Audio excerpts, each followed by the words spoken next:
Dürüst Eldar. Bir gün Eldar məktəbdən çıxıb parka getdi.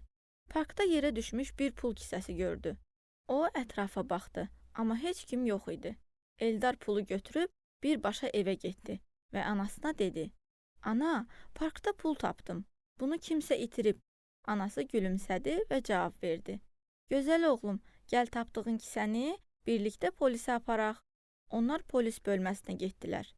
Polis əməkdaşları Eldarı təriflədilər və pulu sahibinə qaytarmağa söz verdilər. Bir neçə gün sonra həmin adam Eldarı tapdı, təşəkkür etdi və dedi: "Sənin bu davranışına görə çox sevindim. Sən çox yaxşı və dürüst insansan." Eldar bu sözlərdən sonra çox xoşbəxt oldu. O başa düşdü ki, tapılan əşyanı qaytarmaq düzgün davranışdır. Çünki dürüst insan olmaq hər zaman ən gözəl yoldur.